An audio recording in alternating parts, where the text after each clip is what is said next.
Hello and welcome to the Sonic Cinema podcast. My name is Brian Scuttle and thank you for joining me at www.sonic-cinema.com or if you're finding us on YouTube at the Sonic Cinema podcast channel. Today I continue my Class of 1999 series with a writer, producer, director whom I was actually one of the first interview subjects on the podcast, Brian Ackley. He recently wrote and produced a wonderful science fiction drama called 2050. It's going to be making the rounds in a few cities in America, as well as film festivals. And he and I are going to be discussing one of the oddest and most impressive directorial debuts in the past 20 years, and certainly for 1999, in Spike Jonze's Being John Malkovich. It's really a fun conversation, and I hope you enjoy it. I'm pleased to be joined once again by writer, director, and producer Brian Ackley. You may remember I first talked to him on the podcast very early on when we talked about a film he had directed, Alienated, back in 2016. He actually has a movie that he wrote with Princeton Holt directing that's coming out in theaters on a limited basis called 2050, and it's a fantastic film. I had a chance to see it back in November. It's a fantastic movie. It's starting to make the rounds in theaters this coming weekend, and if you're in one of the cities that it is playing in, I highly recommend it. But we are not going to be talking about that film too much tonight, although it may come up in the discussion. Instead, we are talking about Spike Jonze's featured directorial debut, Being John Malkovich, from the amazing mind of Charlie Kaufman. Brian, thank you very much for joining me today. Hey, Brian. Thank you very much for having me on. I'm very excited about this. Yeah, I am as well, and I'm looking forward to our other discussions that we're going to have throughout this Class of '99 series this year. I'm really looking forward to talking about the movies that we're planning on talking about together. So remind me. I got to cut in. Remind me why 1999 again. Well, for me, 1999 is one. It's for me personally, it's one of the most impactful years as far as movies go. In terms of my movie watching, it was pretty formative in terms of the movies and how they impacted me. And there are a lot of fantastic and innovative films, and the one we're discussing tonight, Being John Malkovich, is definitely one of those. And I'm really glad to be talking about it. It's a movie that holds up remarkably well. When I watched it, I think it was late last year. I ended up watching it again for the purpose of note taking for the podcast. It's a movie that touches on a lot of themes that I think really were prevalent in movies in 1999, and the whole idea of people who are unhappy with their lives as they are and find something to grasp onto in order to that enriches them, and whether that's really practical or not. And I think Being John Malkovich, and also the nature of identity itself, and I think you had a lot of movies. American Beauty was one. The Matrix was obviously one. You had Fight Club that was one. That's one of the things that really struck me about this movie, watching it again, just how much it fits within that prism of cinema that came out, but it's completely unlike anything else that came out that year. And it just takes you down a rabbit hole of it takes the idea of, if you could live in somebody else's shoes for a little bit of time, what would you see? And it takes a very unorthodox way of looking at that, but it's ultimately a very profound one as well. Yeah, I never thought About it, that well, you said a couple of things that are interesting, but one thing that that really stands out is this idea of that time period being, you have a lot of people that are not happy with where they are, and they're looking to escape or find some other way. Mm-hmm. This film fits very well into that, and you mentioned some other films that fit into that, so that's very interesting to look at. When did you first watch Being John Malkovich?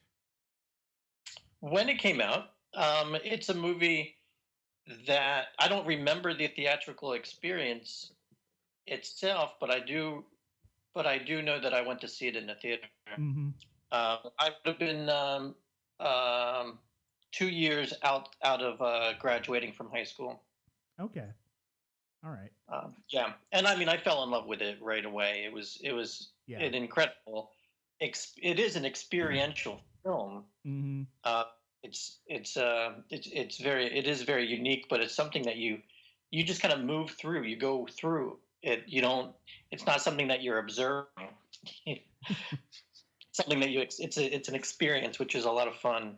Yeah, and I think that's one of the things that really strikes me about not only Spike Jonze's films as a director, whether you're talking about this, whether you're talking about adaptation, her, or even Where the Wild Things Are, and it's also certainly the case with Charlie Kaufman and the writer. And one of the great things that he does is he really deals with the idea of people who are not quite comfortable being themselves and trying to change themselves in, or not necessarily change themselves, but at least elevate themselves into being something more than they are. I mean, I think you really see the seeds of that in Being John Malkovich, and it's hilarious to consider that, like, Charlie Kaufman was a sitcom writer, and he had all of these ideas just percolating in his head that eventually became Being John Malkovich, being adaptation, Eternal Sunshine of the Spotless Mind, Schenectady, New York, uh, and even Anomalisa, his most recent directorial effort a few years ago. And it's one of those things where that opening sequence with where it's just uh, you just see the puppet show that John Cusack's character Craig is workshopping and coming up with, and it's amazing just how much that kind of sets the stage for the movie to come. Well, what do you mean Well, by and for I you? think How does the well, no, stage? I think the idea of puppetry and the idea of inhabiting, I mean, because of the way the story goes, which the story is, Craig is this puppeteer. He's trying to work as a puppeteer. He's trying to master his craft as a puppeteer, but he has to work menial jobs in order to make ends meet with his wife Lottie, played by Cameron Diaz. And he comes, and at one of these jobs, he discovers a a hole in in a wall, and it's a portal that leads him into the mind of John Malkovich and the actor. And he's there for 15 minutes and then is tossed out onto the New Jersey Turnpike. And it's a profound inf- it's a has a profound impact on him uh, spiritually, and it's something that it's something. And one of the things that's interesting about the movie, the way it builds, is one of the things that Craig does, and Craig is played by John Cusack, who is fantastic in this movie. It's one of his best performances, I think. Um, it's a movie. He basically sees Malkovich a as a human-sized puppet that he can control, And Yeah, once he realizes that that is a possibility, he kind of hijacks Malkovich for his own for his own use. I see. Yeah. I want to go back to specifically the beginning, the very beginning, because in a literal way, it's a very easy enough setup. Mm-hmm. But I find it's more complex. In fact, I've yet to sort of crack the code on many aspects of the film. And one thing I noticed in the beginning, which I found delightful, is this play with what is reality and what is not reality. Mm-hmm. In two moments within, we're talking about the very opening, the very first minute perhaps, where he's controlling the puppet on this mini stage that he's created. And in fact, the first time that I laugh is when the mirror gets shattered, Mm-hmm. because throws or he the glass gets thrown into it. Yeah. And it's such an absurd, like, this can't actually happen. Like, he would have had to really hurl the glass. Yeah. Between that moment and just after this little performance, this dance, you hear applause. Mm-hmm. And that you hear it as if this is real.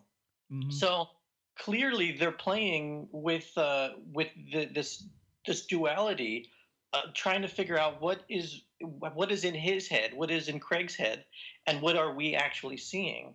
Right. And it's quite playful, and it ends up. I don't know if it's meant to be funny, Mm-hmm.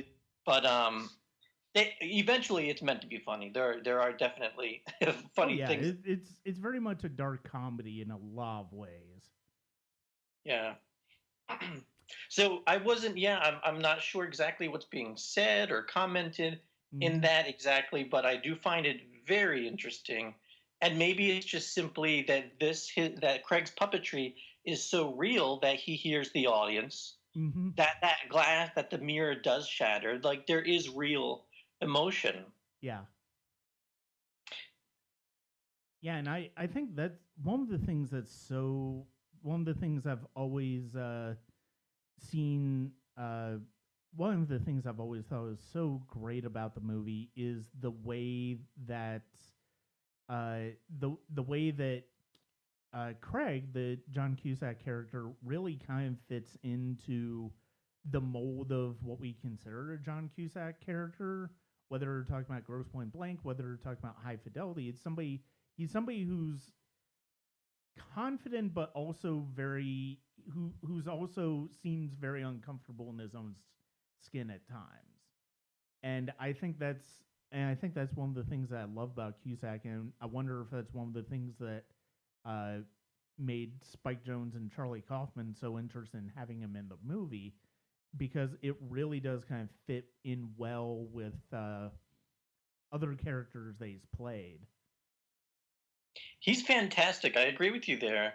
I think I may disagree only slightly in that this character Craig is even better representative of the outsider. Who is Charlie Kaufman? If you've seen him in interviews, you know that he's this sort of shy, Yeah.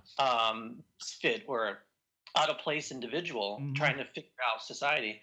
I don't see that so much in other Cusack roles, but this film really plays up, and I mean, I think Cusack is just fantastic in the role. Mm-hmm. And I think this was probably talking about Lottie for a little bit, the Cameron Diaz role. This was probably the first time that I really felt like she had a real chance to sort of do something a little bit more with a role. And yes. I think it's still, if not her best role to date, it's certainly up there. And I love the dynamic between her, Lottie, and Craig is so well established very early on, and it's really sad to consider because of the fact that it's like Craig is somebody who's so inside his own head, and yes, you are right, he is more shy and more sort of introverted than your typical Cusack character. Um, but and I but he's so involved in his own personal stuff and his own psyche that it's like he almost he almost just doesn't even think about Lottie. And it's Hmm. really and It is sad. but Lottie also has all of these animals that she's adopted and is looking after, including the chimp. And it's it's one of those things where it's like there's that dynamic between them is so well established very early on. There's something else that I noticed that's very endearing, and this is the when we see Craig doing some puppetry in public as a Mm-hmm. street performer. We hear he's pre-recorded their voices, the characters' voices, and of course it's him and his wife Dottie. Yeah. And I find the fact, and then this could have been, well, I find it endearing because it represents Dottie's support. Mm-hmm. That even now, I mean, I get the sense that she is supportive. There's this line because she's pressing him to get a job, a real job. Yeah. There's that reality, but underneath that there is a sweetness, even with how Cameron Diaz plays the character. Um, but also with the idea that her voice is represented. She took the time to record the voice of this character that he's going Mm-hmm. to be portraying in puppet form on the street. So I found that very, very nice and sweet. And it does that. Then later, it does become somewhat disturbing as you see there is a disconnect between those two characters because he's looking at this other woman. Yeah. That makes me feel very uneasy. I'm trying to think if I felt just as uneasy as as a younger man, not married, not committed to anybody. I'm trying to, I don't remember at all how I felt, Right. but now it's quite uneasy to see that. Um, but certainly the film does a great job of setting up that dynamic, especially with her in her Mm-hmm. world, the animals. Yeah, and I think one of the things that the other woman that you're talking about is Maxine, who is played by Catherine Keener in the movie, who basically first becomes Craig's business partner in this endeavor to allow people 15 minutes inside John Malkovich, but also she later becomes Lottie's lover, and which is hilariously ironic because of the fact that Craig is, like you said, Craig is infatuated immediately with her. Like as soon as they meet, like he is she is all he thinks about really.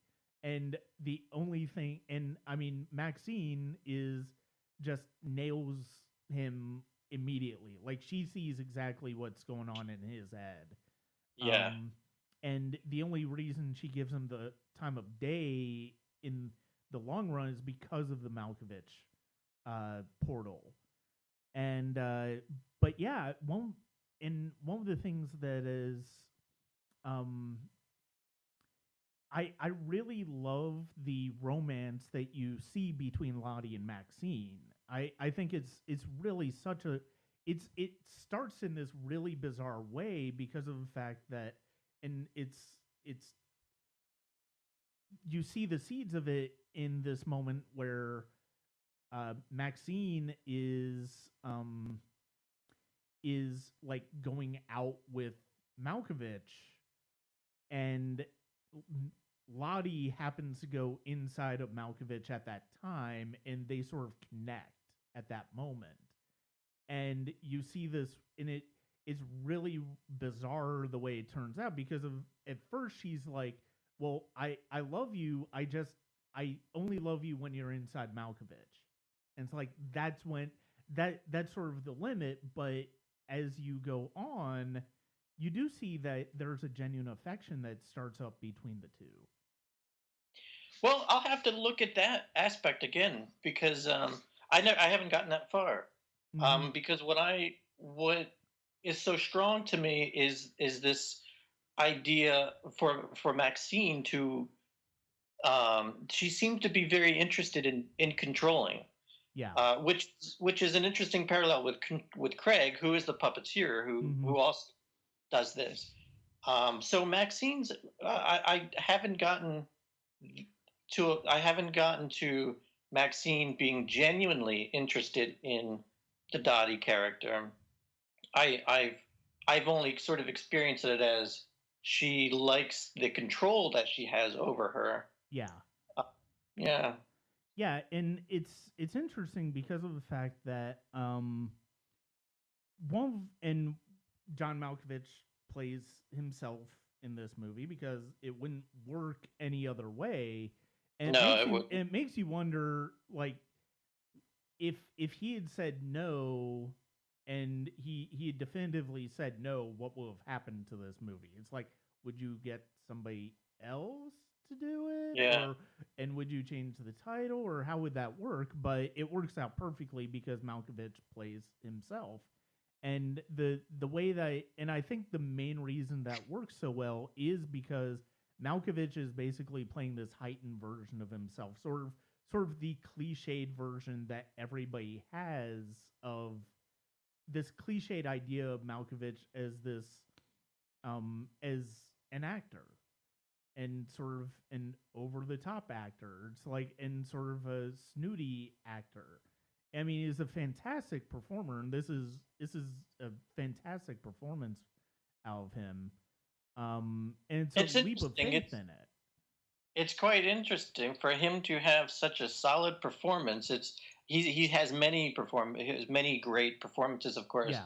But I may rank this up among the top, and so it's just outright strange for for one of his best performances to be playing a version of himself. and the story really kicks into high gear once Lottie and then later Craig are able to exert more control over Malkovich, and Craig's the one that really unlocks the ability to control Malkovich, and it's because of his puppetry, and because he sort of he figures out a way to understand how to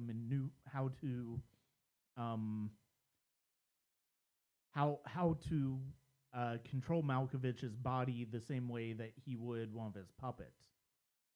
And it may be because he has the motivation to. He has the desire to. So he's going to figure out. So he's going to figure out a way to be able to do this. Mm-hmm. And it's not just because of the fact that he is a puppeteer, but it's also because of the fact that he is jealous of the relationship that Lottie and Maxine have formed through Malkovich, and so his way of thinking is, well, if Lottie can get to Maxine through Malkovich, maybe I can too, and he eventually does. But one of the interesting things about it is you see the difference between the selfish kind of love that Craig the selfish infatuation that Craig has for Maxine versus a more genuine affection that Lottie has for Maxine, because of the fact that Maxine, after a while with Craig and Malkovich, becomes extremely unhappy. Yes, yeah, very true. What? See, as a filmmaker yourself, and as a filmmaker who's dealt with has dealt with personal relationships on a more personal scale, whether it's something like Uptown, whether it's something like Alienated, or something like 2050 as a writer. How see, trying to think of what type of films. I mean, sort of going a little bit off of Malkovich to a certain extent, but I mean, if one of the things that I like about the films that you've made is that they're very different, and the way they handle personal relationships is in sort of a heightened level of reality, and there's a very specific reality to him, and I think that's something that's very much the case in Malkovich as well. And I'm kind of curious, was this something that might have inspired you when you started writing yourself, or is it something that what type of things inspired you when it came to writing your own work? Well, you are spot on. Charlie Kaufman is one of my major influences as a writer. Um, this film, this film came out in my, formative writing years, Mm-hmm. um, and it you watch something like this, and I was very much entertained, um, and and taken by this very odd journey. It's completely outside the box, so it shows you what you can do. Um, well, or it shows you, that you can do almost anything. Mm-hmm. So to to to take that, to take that little lesson, whatever that is, and then just kind of think outside the box. One of the things I appreciate about the movie is it's very original. So Mm-hmm. whenever I create something as a writer or filmmaker, I don't want to create the same thing someone else has done. I want it to be original. Yeah. So I go back to Charlie Kaufman in particular, to for inspiration. Mm-hmm. Uh, so yeah, you're very much dead on with my own work. And yeah, I mean, I think that's one of the things that drew me so much to being John Malkovich. It wasn't so when it came out in '99. It wasn't just the fact that it's like, oh, it's really well acclaimed. Roger Ebert, I think, named it the best film of 1999 that year. I think he did. That was a pretty impressive year in general as far as films. It's definitely one that stood out to me because of the level of the writing, the creativity of the writing in Charlie Kaufman's script, but also Spike Jonze directing. And it's like if most people, by that point, if you knew Spike Jonze, you knew him as a music video guy, primarily with his work with the Beastie Boys. But 1999, it was interesting because of the fact that he sort of broke out in movies, both as a director with being John Malkovich. He also had a role in the David O. Russell film Three Kings as well around the same time. So he his level of prominence when it came to movies really started from there. And I think one of the things that's so interesting about Spike Jonze is you think so much about the visual aspect of his films. You also forget just what a profound storyteller he must be. And I think a movie like Her, which he had written himself, and Where the Wild Things Are, which he had separate from Kaufman, although I believe Kaufman did some uh, script assistance on that. If I remember correctly, once you see stuff like Her and Where the Wild Things Are, I think you really start to see that Spike Jonze is just a very adept and intelligent, compassionate filmmaker and storyteller in general. And it's not just these bizarre, surreal stories of that sort of Oh, take us into the yeah. subconscious of these characters. Well, yeah, I think you're exactly right. A director needs to know what to do with such unusual material or such inventive material, and he certainly does. Mm-hmm. So, speaking of some of the directing choices of being John Malkovich, in a visual sense, it also had an influence on 2050. It had an influence on the writing of it, on the storytelling, Mm-hmm. but also had an influence on some of the visual cues that director Princeton picked up on, and they were even written into 2050. So one aspect that I'd like to share is this idea of the world that let's say Spike Jones and Charlie Kaufman are creating in this movie is a very realistic world of Mm-hmm. where things happen, where absurd things happen, Mm-hmm. and but it's very real. It's also very dark. It's even dismal, um, and yet there's a lot of light moments, a lot of humor. Mm-hmm. But I keep going back to this idea of absurdness. There's this office that Craig works at is on the 7.5 floor. That's Yes. just absolutely nuts. Mm-hmm. They go on to explain it, or at least pretend to explain it very well. But there are also other absurd things. I mean, Mm-hmm. the concept itself of being, traveling into a portal into someone's mind is absurd. So, but all of this is presented as if, I don't want to say a documentary, but that's the easiest thing to relate to. But it's very real world. Mm-hmm.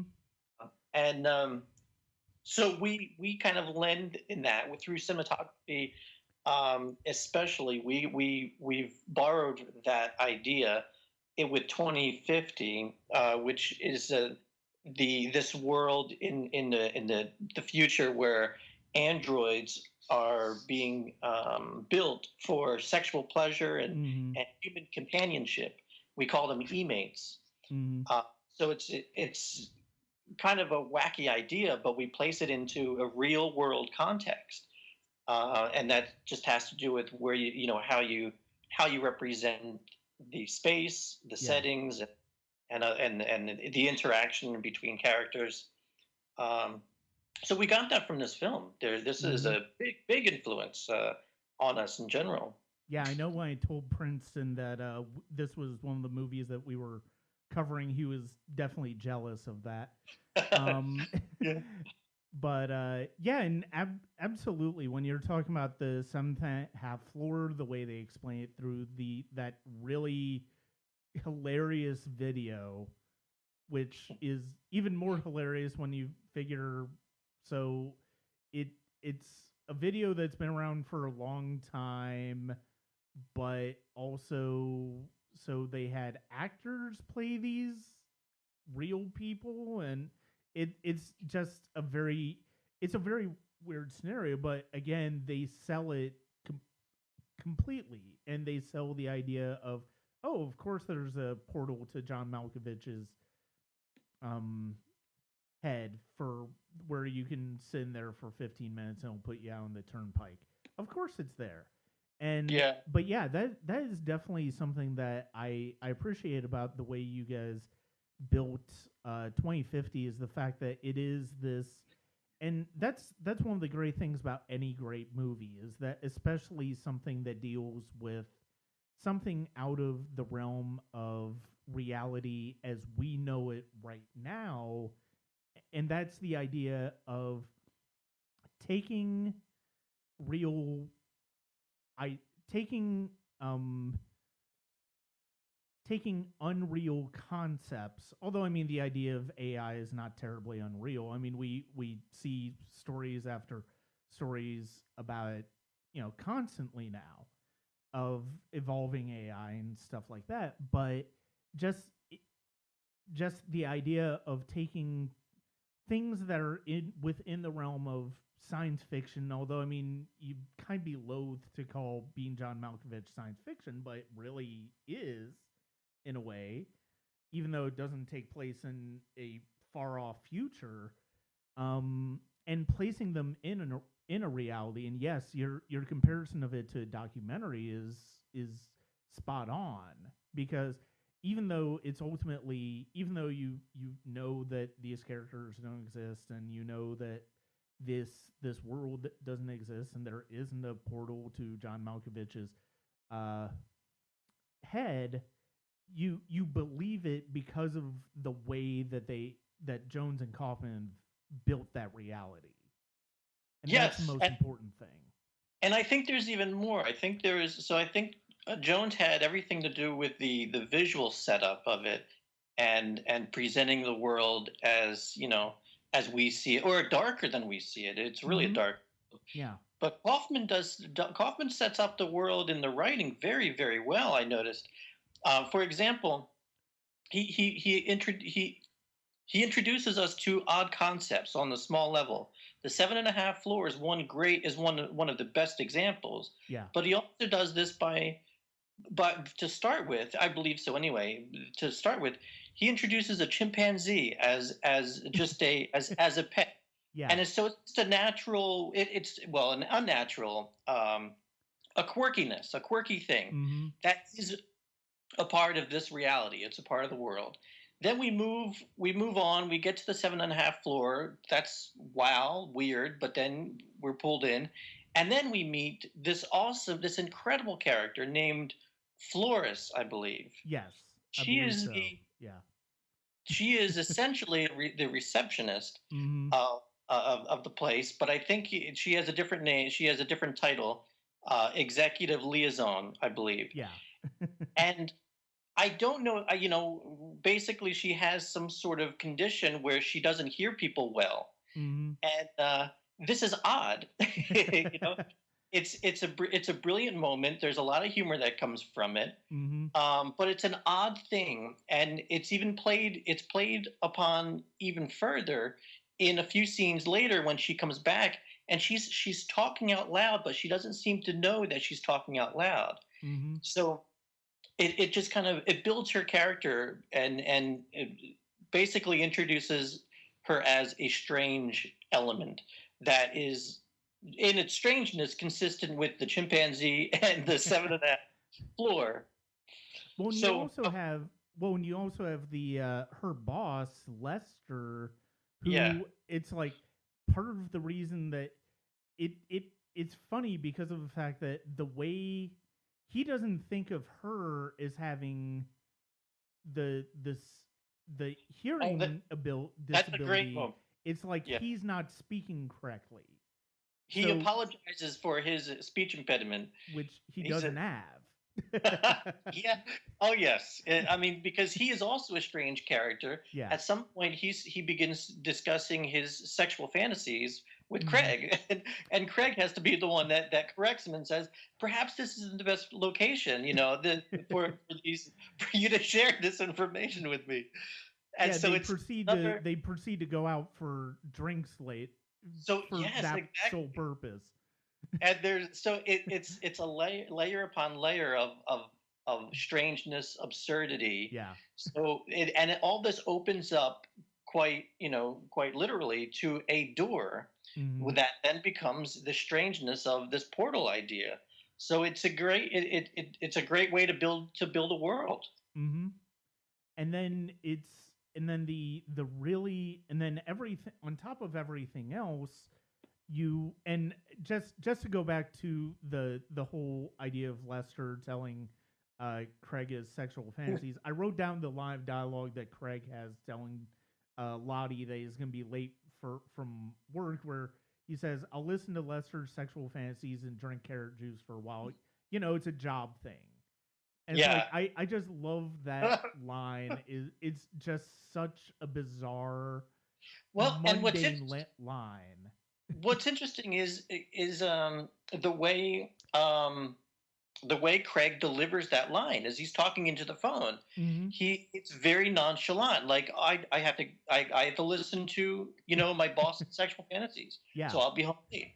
And he says it very matter of factly, and it's so consistent with the world. Yeah. A very interesting choice. And the last time I saw this movie just a few days ago, I laughed out loud at that. It's just brilliant. Yeah.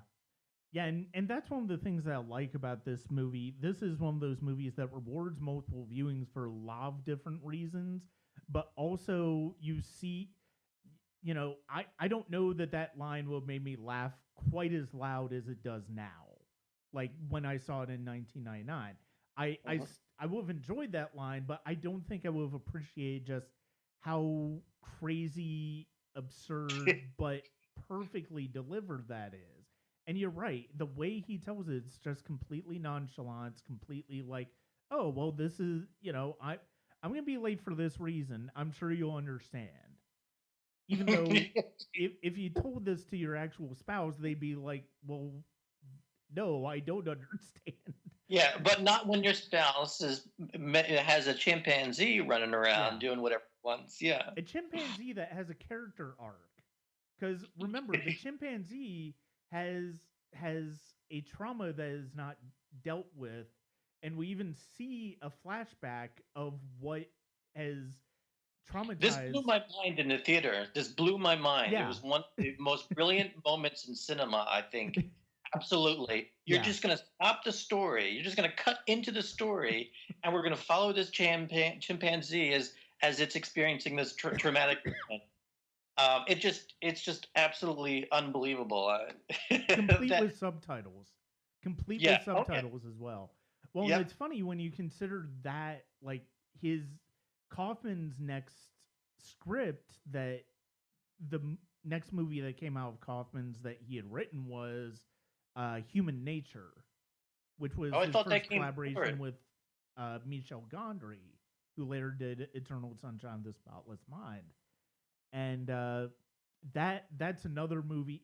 I feel like he probably, that one sort of, I feel like he probably came up with the idea of that movie, which is basically, if you haven't seen it or you don't remember it, it's basically about this man, or it's about this woman, this doctor who has hair completely over her body, and her husband, played by Tim Robbins, and this man who's living in the woods, played by Rhys Ifans. I don't know if that's the way you pronounce his name, but he's a hilarious character actor who was in a bunch of stuff around that time. He was the kicker in The Replacements, as well as a bunch of other stuff. But it's that whole idea of nature, but it's also this idea of identity. And I just feel like that quick idea of Kaufman's, like, oh, well, the chimpanzee, because of the fact that what Craig has done to Lottie at that point, he's basically kidnapped her and put her in the cage with the chimp so that he can take over Malkovich for Maxine. And that's when he starts to really that's when he really takes hold of Malkovich's subconscious and his body. And so it's funny because, like everything else we're talking about, these absurd little moments in this movie, that chimp flashback, yes, it's hilarious. It also feels completely in tune with what we're watching in the movie. Exactly. Because you go with it. Comes out and it comes out of a natural part of the story that we just don't expect. Is that this chimp is all of a sudden connecting with Lottie on a more personal level than we ever would have expected, and it brings some. It's able to help him sort of heal, which is a weird concept, but it's one that works within the confines of this movie. Yeah, exactly. I feel like I feel like there is the film is trying to say something about evolution. Mm-hmm. And that's another code that I haven't cracked yet. Do you have any thoughts on that specifically? And that's actually, I do think that's a very good point. I mean, you could say that and I think that's something that interests Kaufman a great deal. If you look at adaptation, you look at Human Nature, you look at Eternal Sunshine of the Spotless Mind, it's this idea of individuals evolving from who they are to a different level of being.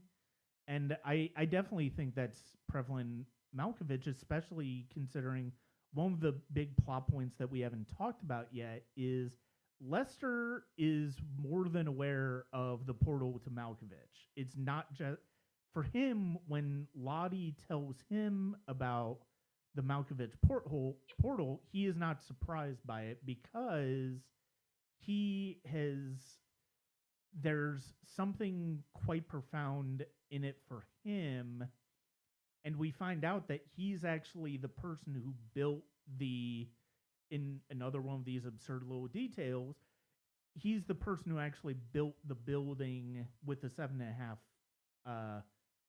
floor 7.5, and he's been able to survive as long as he has because he has, because he's been aware of this portal that takes people into the mind, and it's not just Malkovich. It was Malkovich from the time of his birth, but was somebody else before that. We don't know who, but that's one of those concepts that's really it's just another layer of hyper reality, super sort of absurdity, but it also leads you to a more profound place because of the fact that if he and the people that he wants to survive in Malkovich as don't get in there at a certain point, they're going to die, and the portal will move to the next person. And so that becomes a big plot point at the end. But yeah, I mean, I think there's so many different concepts, and it makes you realize just how much depth goes into Kaufman's Ring. It's not just, oh, what crazy ideas can I come up with? It's no, here's the idea I'm coming up with. Here's what I'm trying to say about it. Say with it. And that's one of the things that I absolutely love about Kaufman. He's one of my favorite writers as well, and whether it's his own work with as a director or the work that he did with Michel Gondry or work that he's done with Spike Jonze, I just always look forward to that next thing that we're going to get from him, and I like the fact that it's not something. I like the fact that I have to wait for it. Makes it extra special, yeah. Yeah. I love almost all of his films, and Schenectady, New York. I always say that name wrong, that title wrong. But that also has to do just when you're talking about the complexity of his concepts. There's a lot of thought that goes into it. He's very much interested in exploring. Mm-hmm. New Terrain, and that's I haven't seen that film in years. I'll have to revisit it. But from what I remember, it goes in deeper and deeper and deeper, and you just keep falling into more of the story, but also in a literal way too. Just a fascinating, bizarre world he he creates, but also I guess that he lives in. Yeah, I mean he's sort of like David Lynch in that respect.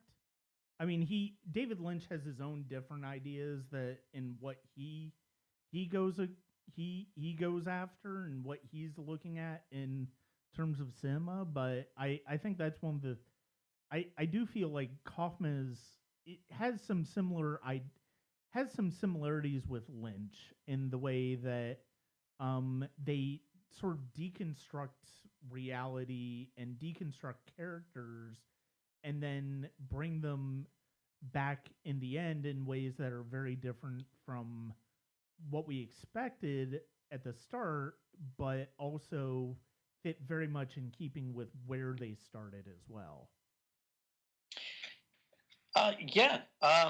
So I want to ask you about, because I actually get lost at a certain point in Malkovich. Mm-hmm. I mean, clearly the end. And so I'm trying. I wonder if you have an easy explanation for the ending in terms of who is it that it's ultimately Craig who's trapped, Yes. or at least that's the impression that you get, that Yeah, he is trapped. so basically what happens at the end and is basically what happens is Lester and all of his friends, they manage to, like, Lottie and Maxine are managed to get Craig out of Malkovich's subconscious, and there's this wild chase through Malkovich's subconscious that Oh, right. takes you Yeah. into his childhood and all of that stuff. Um, and part of the reason, and so basically by that point, Lottie doesn't trust Maxine because of the fact that Maxine has been with Craig as Malkovich, and they've kid and Lester and Lottie and everybody have kidnapped her to get Craig out of Malkovich because they need to get into Malkovich or else they're gonna die,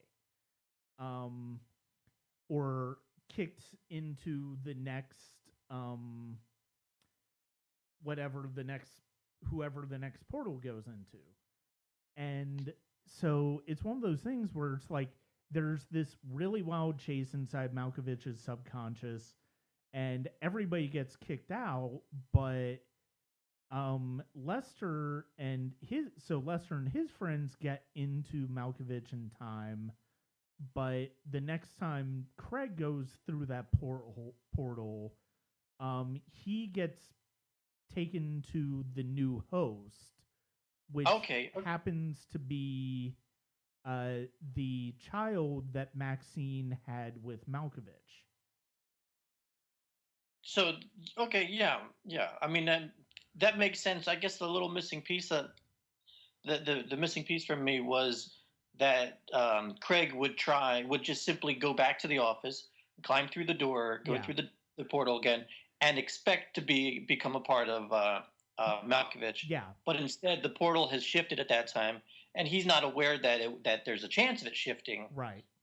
But it shifts, and you go to the new host, I guess, and that happens to be the child that was. Yeah. Yeah. Well, it's such a small little piece, but yeah, it brings so much more clarity.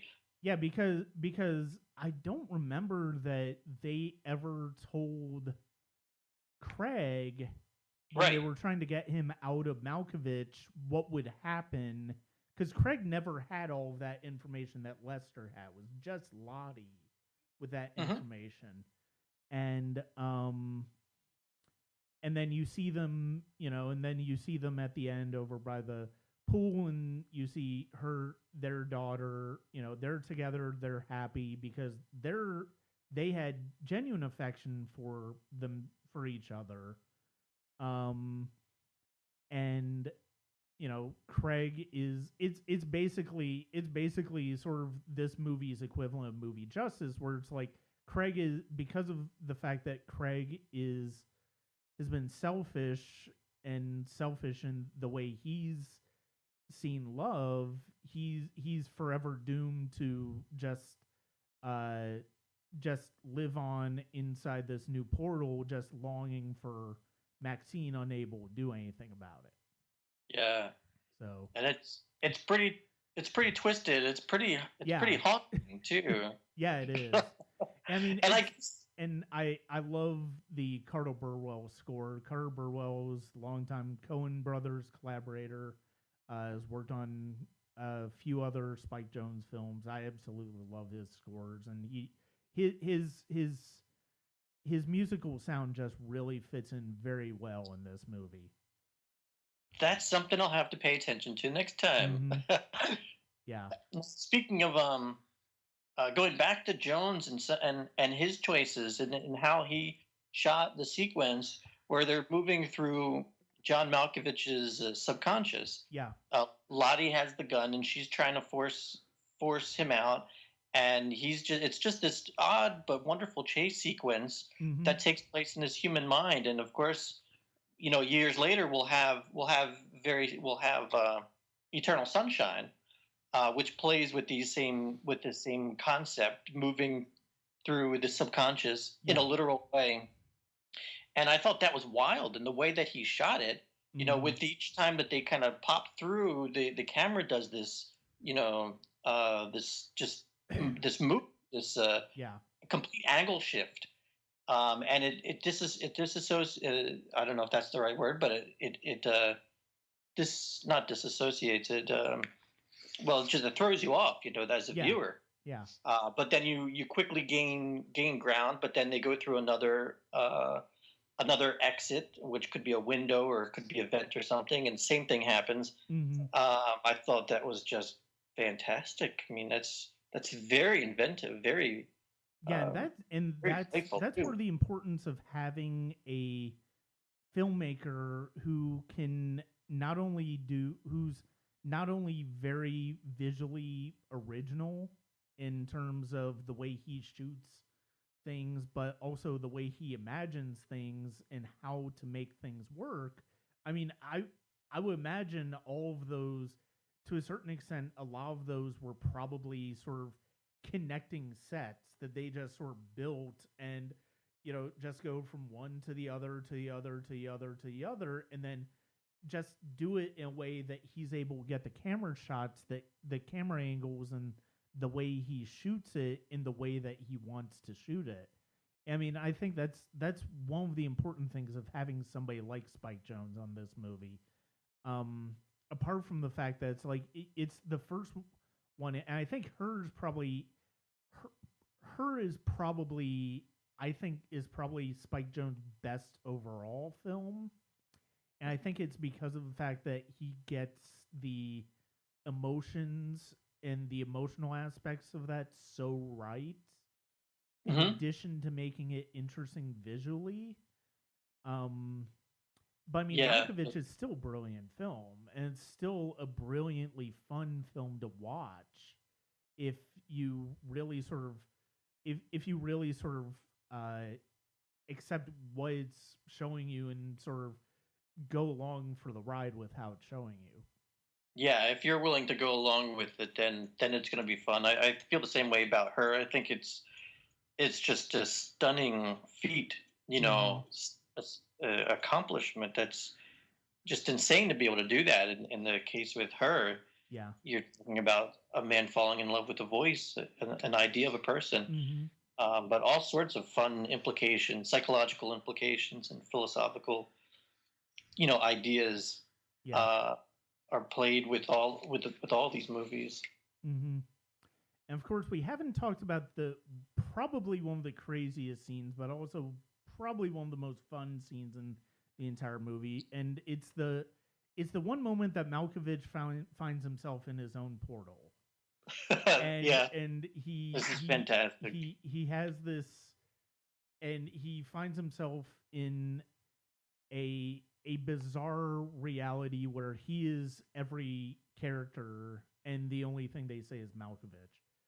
I that's one of those scenes where it's like you just don't you wonder what's going to happen when you first when Yeah. it first happens, and then once it happens you just can't you can't get it out of your head because it's so crazy and so it's just another example of the way Kaufman and Jones are able to do something really unique with the storytelling in this movie. For me, I mean, this is one of the the greatest moments in cinema. Mm-hmm. It's not so much what happens. It's not so much the Malkovich sees Malkovich all over the place and what that is. It's that build up. Right. It's that is absolutely insane, and it's preceded by great moments of John Malkovich in character flipping out. Yeah. I mean, so Malkovich just knows how to play a scene, and he's got the entire the whole setup between from when he's tracking Maxine and he gets there Mm-hmm. he cuts in line and he gets knocked down, and then Cusack is explaining, and that's also a genuine moment. Like no one's trying to hide anything. Like this is what's happening, Yeah. and he flips out. But then he says, well, he wants to try it, Yeah. and once he says that, your mind is blown. Like what could possibly like we've seen it. We know what happens when somebody goes down there, but what happens when it's the person himself? Yeah. It's things like these that are one of the greatest joys of being a movie watcher, Mm-hmm. but also as a writer, trying to figure out what could be really fun and exciting to explore. Mm-hmm. And to move off topic just slightly, I'll give you another example of when this happens, and it's just an amazing moment where you're suspended in the reality of the film and you don't have any idea what the next scene is going to bring, what the next moment's going to bring. And this is in for me it happens in a couple of films, but one of my favorite examples of this is in Unbreakable, Mm-hmm. when the son comes to realize that his father may have superhuman strength and he points a weapon at him. Yeah. Like you have got like that moment. That's Mm-hmm. absolutely brilliant. Yeah. I just watched that movie again before Glass came out, and I had forgot. It'd been a while since I had seen Unbreakable, but I had completely forgotten that scene. Well, okay, I Hmm. don't know if I completely had forgotten that scene because it's I don't think you quite forget a scene like that. But yeah, the way that that scene plays out, you you're terrified at the possibility Yeah, that he's going to pull the trigger. And it's yeah, not until he puts the gun down that you know for sure, okay, this is how it's going to resolve. You yeah, don't know. And that's one of the brilliant things. Like Shy, Shyamalan is he he can be a very hit and miss storyteller, but moments like that, individual scenes like that, are just extraordinary from him because, and it's for the exact same reason that you're talking about, where it's like you just don't know, you don't expect that moment, and you don't know how it's going to end. yeah. And you're literally there. Well, yeah, you're Yeah. there in the moment. I guess it is a literal thing. Moment by moment, Mm. and there's just no. And it's the same way when Malkovich is climbing into his own portal. Mm. Like where? How could this? What is it's like the being on the edge of the universe. Yeah, There's because you're almost expecting to see something similar from what we've seen before when people have gone into Malkovich's the portal for Malkovich, but you realize, well, that can't quite be the case it because can't it's the actual it can't person. be. So what are Yeah, we going to see? yeah, And so when it turns out to be this restaurant of everybody with Malkovich's face and all they're saying is Malkovich, it's like, well, that makes sense. That that makes makes sense sense. that that's Yeah, how it happened. the build up in moments like that. Um, I want to call them religious experiences. Mm-hmm. You know, it's just this the anticipation and just not knowing you're just somewhere very unique and very special, and it's an emotional thing, Yeah. but I suspect that it's connected to something spiritual in this unknown, Mm-hmm. and is trying to understand or trying to guess the unknown. And yeah, it's a very very rare a moment. I mean, these are very rare moments when they happen, but they're very exciting Mm-hmm. and very thrilling, and maybe it ultimately comes back to the idea of experiencing something, feeling something. You're feeling alive in moments like these. It could be shocking or horrible, or it could be like wow, or it could be amazing. There's just something that's so um, so impactful. Yeah. that I'm not a religious person, but like this would be the closest I might get. Hmm. No, and And I I don't know I what that complete means. yeah, and I completely understand what you're talking about, and it's one of those things where it's like movie moments like that in movies are exceedingly rare. Like not every just because a movie's great doesn't necessarily mean it has a scene like this. It could just mean that well there are a string of good scenes that ultimately make a great movie because of the way they string together. But having moments like that, like you're talking about, like with Unbreakable, like with the Malkovich scene here, it's it is extremely rare to have a moment like that that just impacts you in a way that you just don't expect and you don't see coming. And yes, it is. I completely get what you're saying as far as it being a religious experience. I think that I think that's a very good way of putting it. That's And good. Okay. yeah, I I mean wonder. it can be different types of scenes for different people. But I mean, ultimately, I'm sure that most people who love film have moments like that. Yeah. You know, Yeah. So I wonder if this would transfer or translate into a physical way in if it would be similar to coming down on a roller coaster in that moment where you lose your breath, mm-hmm. where it's just gone, and you kind of figure because you've been on a roller coaster before, you figure it's coming back, Yeah, but for that second you don't really know, and it's terrifying and it's thrilling. So I I wonder think if that'd be with I think one of the see I can't remember I can't remember where did you come out as far as Hereditary earlier this year. What do you think of not it? not a fan. Interesting because there's not puppetry but the dolls, Yeah, the miniatures. yeah. Uh, I I didn't connect with Mm-hmm. the film. Because the scene I was thinking about from Hereditary was the scene where he's trying to drive his sister to the hospital and she ends up she ends up dying, and the way it happens and the way it follows up with that, that's one of those scenes where it's like it is very akin to a roller coaster. I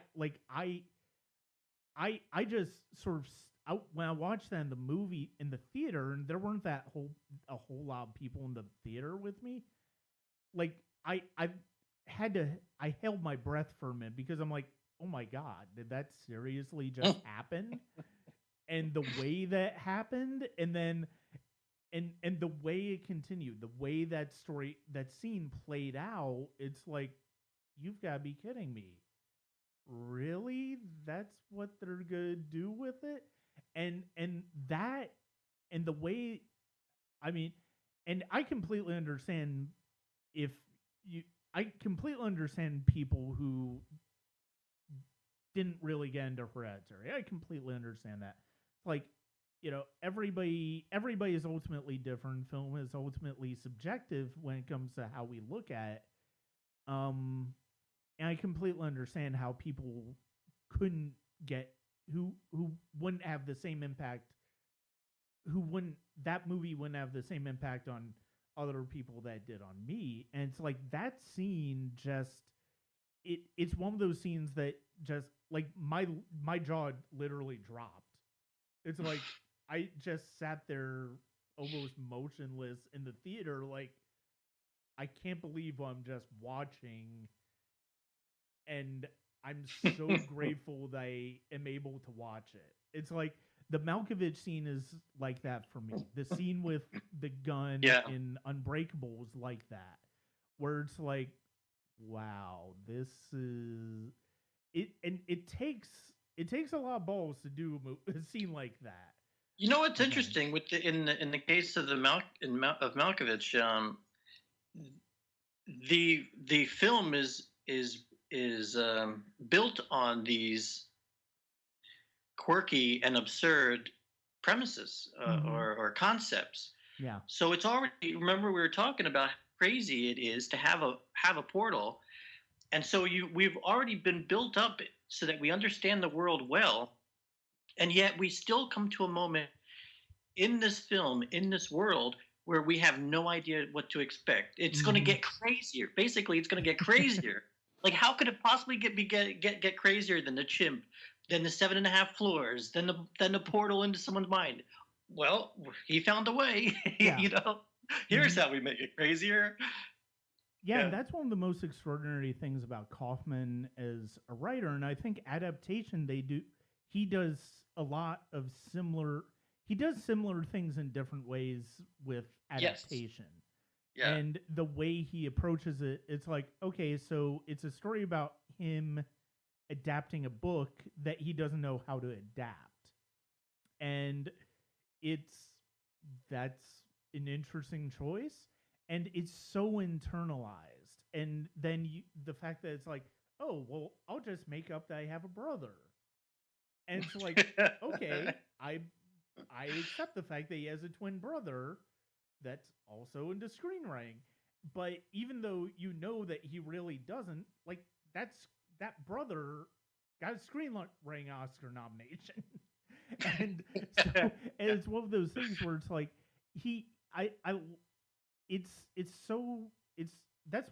that's truly what makes Kaufman such a favor of mine, is the fact that it's like he has these ideas, and he has a way of surprising us even he doesn't have it's not a way that it's not because of the fact that he surprises us. It's that he makes sure that we're not complacent as viewers, that we're not just, we don't, yeah, okay, I understand what this world is. So there's a portal going into John Malkovich's mind. Okay, I'm comfortable. I'm good. Let's go to the rest of the movie. Oh, wait, that's something I didn't expect. Yeah, he makes sure you're a part of the process. Yeah. Yeah. So there's something else we hit on it, so I want to expand a little bit and bring it back to 2050, because it's where, for me as a writer, being John Malkovich plays into 2050. Mm-hmm. I think I'm trying to remember how exactly you said it. The idea of taking a character and presenting them with an impossibility. And so let me see, the secondary or subplot of 2050 has to deal with a character who was dumped by a girlfriend because she decided that she chose one of these e-mates, one of these sex bots or androids. Yeah. Because they are perfect. You get to customize your lover. You get to make them look and behave and quote unquote think just as you would want them to. So she created the perfect companion for herself, and that in turn made her dump this guy. And so he comes to a point in the film where he decides that he's going to improve himself, that he's going to be a better person. In fact, he's going to be so good at being human that he's going to become the perfect human, because that's the only way he'll be able to compete with these androids. And so that concept is what fueled that whole storyline. And it was one of the more pleasurable experiences as a writer, trying to figure out, well, what does it mean to improve yourself? And you get to a certain point, as I'm writing it, I get to a certain point and I'm thinking, I don't have any idea if he's going to accomplish this. Like, maybe he. And so in a way, and I can't give away anything in terms of our plot. In a way, he does. And it's a very special conclusion or way that I found that I just kind of fell upon to be able to get him to where he needs to be as a character. Right. but still remain within the reality of the Mm-hmm. world of our world in general. Yeah. No, and that's one of the things I loved about that movie is the fact that it's like it's and I said in my review, and I think I said in my review, I'm fairly certain I will have said in my review, it's probably one of the best movies about the idea of artificial intelligence and sort of what it means to be human in a world where artificial intelligence exists that I think has ever been done. And I truly think, and it's all about the personal journey that you guys take the character in, and that's one of the things that really there's such a profound sense of emotional storytelling to that movie that it floored me. It really just floored me when I saw it. And so yeah, it's exciting to see filmmakers it's exciting to see filmmakers um really push an idea into territory that it other people may not necessarily think of because I mean there are other stories about like oh making the perfect girlfriend or making the perfect boyfriend or what have you, and it's like my wife and I are going through Buffy the Vampire Slayer right now, and in season 5 there's an episode where this guy has created a robotic girlfriend for him, but what he finds out is that it's not what he wanted. And so, what's the responsibility he has to that life, for lack of a better term, that he's created? And just stories like that. I mean, if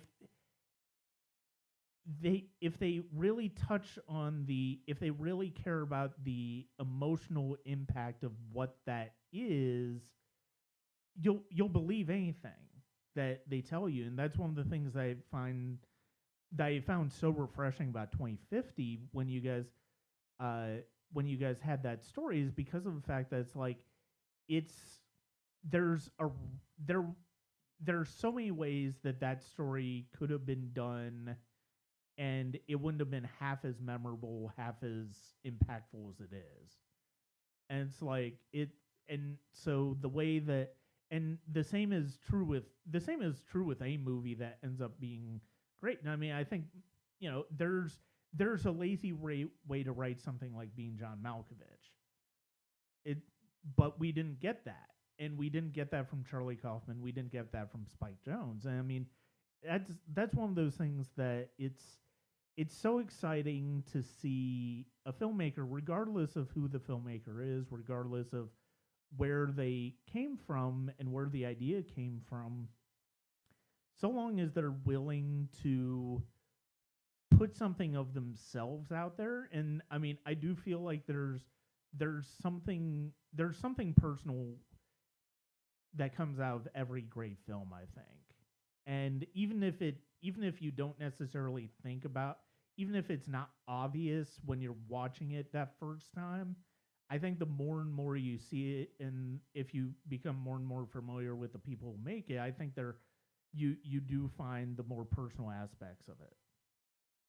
I think you're right. I think you're absolutely right. You would have to. That's it. Probably comes back to the idea of connecting. So if it's an Mm-hmm. idea or emotion, the person creating it or producing it has to be able to feel that in order for it to transfer onto the screen because it is kind of a magical thing. It's not like the filmmaker's reaching across the aisle and pitching somebody. Like, no, you're looking at images that were created 2 years ago. You Mm-hmm. know, it Yeah. is feeling the same thing, presumably that the filmmakers felt at different points throughout different parts of the process. Yeah. Mm-hmm. Well, I don't know how much more I have to say about being John Malkovich. I could probably go on. I mean, there are other things we haven't brought up, like the fact that Charlie Kaufman is a very funny or not Charlie Kaufman. Charlie Sheen has a very funny cameo in this movie. Oh yes, yeah. Um, and I'm sure there are other things I'm not thinking about that I could come up with. Um, I mean, I think I'm done as far as talking about uh, being John Malkovich for now. Do you have anything more you'd like to say? Well, I compiled a few notes, so I'm just kind of skimming through those. Um, I think we hit on all sorts of fascinating aspects of this movie. Mm-hmm. Um, you brought up Charlie Sheen, and it makes me think of the idea of celebrity and the Yeah. idea that perhaps the film is playing with celebrity, and not just because John Malkovich was chosen. He could have chosen he now John Malkovich wasn't the most famous actor at that time, Yeah. but he could have chosen a famous actor. But he did choose an actor, Mm-hmm. and then on top of that, he played the filmmakers placed Charlie Sheen in the film, Yeah. and then on top of that, you have the Craig character become famous for Mm-hmm. his art. Um, so there's something about fame and celebrity that might be playing into the film that's interesting. I mean, I have more questions than answers or Yeah. ideas. It's a very layered Mm-hmm. film.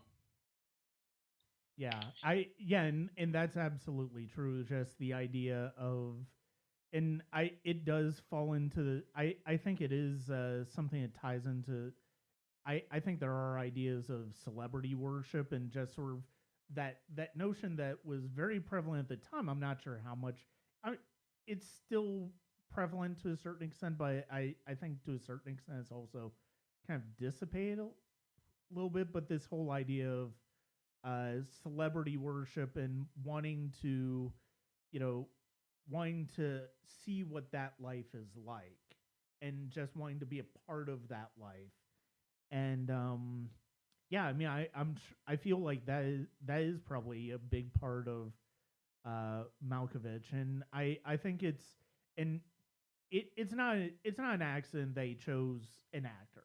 I mean, it's not an accident that you choose an actor to be the linchpin of this movie as far as that's where the portal was going. I mean, if if you just have it going into a regular average Joe, it's a very different movie, and Yeah. it's probably not as good of a movie. But it you could make a really good movie, but would be a very different movie. I mean, I think that's one of the things that, and it is important that it is an actor, that it is a celebrity. I think. Where was the Kaufman right before this movie? So He did a lot of Kaufman, TV work. yeah, Did he had he? done TV work. I can't remember what it was at the time, but I mean, a lot of it was like sitcoms and stuff like that. I mean, very much stuff that we don't associate with him. Is this the movie that put him on the map? Oh yeah, yeah.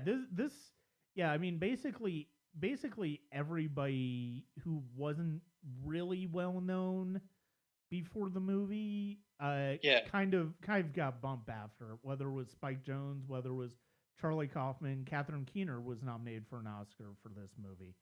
Hmm. So actually, all three of those people were nominated for Oscars for this movie.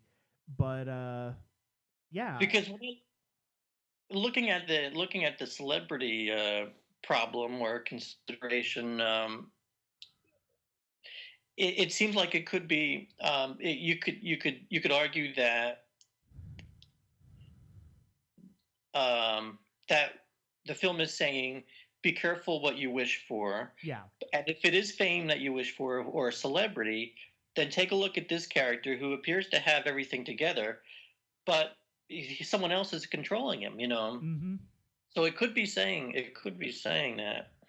Yeah, and I think and I think that's where having a character like Craig, who wants to be famous, who wants to be known for, it's kind of, in a way, it's kind of tragic for him, as because he's somebody who gains the celebrity that he wanted with his puppeteering, but somebody else is getting credit for it because of the fact that he's doing it through John Malkovich. Mm-hmm. And so that, on top of the fact that he doesn't end up with either of the women in his life, whether it's Lottie or whether it's Maxine, and he's always going to be on the outside looking in. I mean, that And is without something puppets. to consider. Yeah. So I guess one last thought, because I want to share this theory that my wife came up with, and I don't know how much she believes it, but it's an idea that came about, and I found it pretty interesting. And it plays into this film, and it's the idea that because an actor was selected as being the subject of the film and of this portal, um, the idea is that perhaps the film is saying something about the potentially schizophrenic nature of an actor, and that is a particular kind of actor, a method actor, perhaps, someone who takes their characters very seriously and really becomes their characters. A question that could come from that is, where does the character go after they're done performing the character? Mm-hmm. Do any pieces of those characters remain with the individual? And if so, then you might have sort of a schizophrenic nature, a subconscious schizophrenic build then of all these various characters that you've played, and maybe just certain aspects of the different types of the people. Yeah. Perhaps they infuse themselves somehow into into who you are and how you actually behave. I thought that would be, if nothing more, that sounds like a great concept for a new movie. Oh yeah, and I think there is. It would not surprise me at all if there was something to that within, Kaufman's thinking of Malkovich, because I mean that is tying into a lot of the ideas that we've already discussed about the movie, and it's just looking at from the specific topic from the specific perspective of an actor. But I mean, it does tie into a lot of the different themes and the ideas that we've discussed when it comes to Malkovich. And I mean, it just shows just what rich and rewarding movie this is. That like 20 years ago, it's like you and I we've talked for about an hour and a half now about this movie, and it's like we could still keep going. Yeah, Like, and there are plenty of other people blow for blow about so many other things about this movie. Of course, yeah. But and the funny part, of course, the funny possibility is that like most of what we've said, or even all of what we've said, may not have any real influence, or could not. Maybe that's not where he was coming from or what he was thinking. Maybe he doesn't care about evolution for this particular film, or all of these themes that we're playing with. Yeah, maybe he's just having fun. And that would be basically like the ultimate. It would be the ultimate. Yeah, I don't care about all your wild theories about this movie. What it's about. I just wanted to do something I enjoyed. Like, yeah, I like the idea of a portal going into John Malkovich's mind. That's all it was. No, I mean, I think it's a bit of a stretch to say, oh yeah, I was just gonna have fun. No, I mean, I think if you look at Charlie Kaufman's work, you look at Spike Jonze's work, you definitely see there's a particular voice and particular intellect that they bring into each project. I mean, it comes through in Malkovich.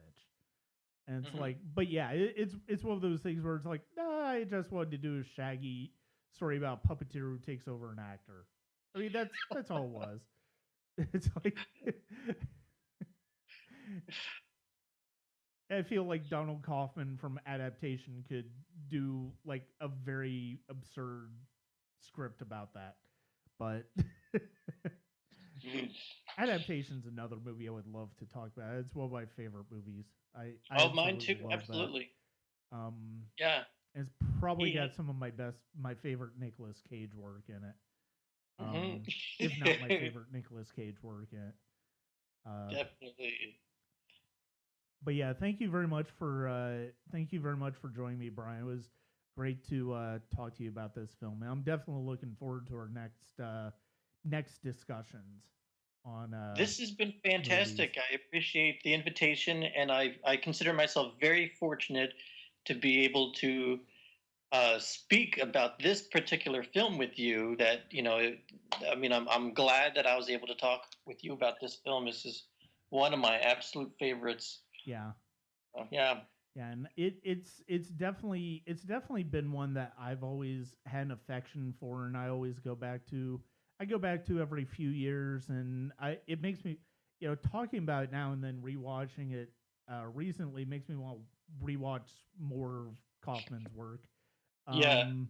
just because of the fact that it is so fun going back to his films over the years. But yeah, before we sign off officially, when so when does tell us a little bit about the release of 2050. It's happening. The rollout of 2050. It's happening. Since we've talked about it a Sure. few times here. Well, incidentally, in 10 minutes, we're going to be screening in Boston at the Sci-Fi Film Festival, which is where we brought Alienated a couple years back. It's a Mm-hmm. really great festival, really nice theater. So our official release is our theatrical release is in 2 days, which is on Valentine's Day. We're Mm-hmm. doing one night in New York. We are releasing through AMC theaters. We're doing a multi-city release, and we are what is the word Princeton uses? Like staggering them, Yeah. in different cities. So you can look for us in Baltimore. You can look for us in Los Angeles and Atlanta. Um, I'm missing. Um, I I'm think missing. Houston's on the list too, isn't it? Houston is on the. That's funny. I missed the one. I'll be at the Houston screening myself. Mm-hmm. So at each of these locations, we're going to be showing for a week. Okay. So we're plenty of opportunities to see the film, and there's going to be more cities too. We've already Mm-hmm. announced about half of them. There should be more. Yeah. Yeah, I've told Princeton to keep me posted on when the Atlanta one happens, because I will Yes. definitely promote that one ad nauseum, because it's like I absolutely love the film. It was one of the best movies I saw last year, and I thought you guys just did such a fantastic job with the movie. I really cannot wait to see it on the big screen. We have been enamored over your review since you posted it, my friend. We certainly appreciate it so much, and it's so well written. And you just kind of spent the time to you invested the time to experience the movie, I guess, Mm-hmm. because you understand the concepts, and you appreciate what we're trying to say. And it's like, this isn't a sex bot movie. We're trying to say something about humanity, Yeah. and that you in your review that shows. So it's like, wow, this is the whole point of making movies: finding people that actually watch them, and certainly if they're able to appreciate them.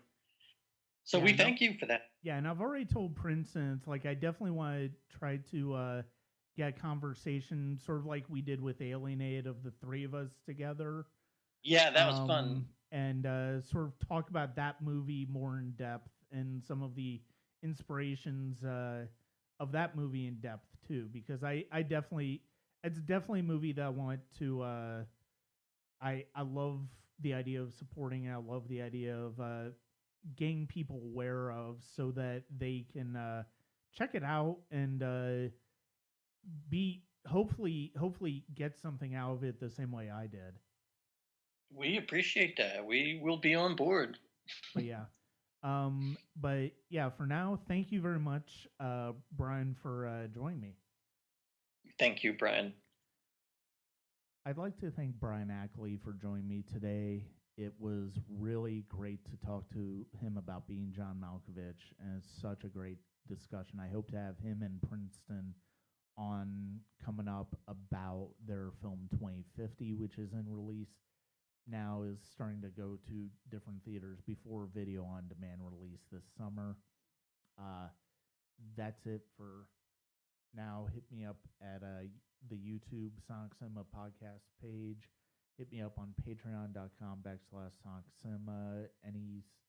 Even subscribing at the $1 level helps, and you'll get a lot of good content, including reviews for the class of 99 before they're even posted on Sonic Cinema. And thank you very much. This is Brian Scuttle. Have a good day.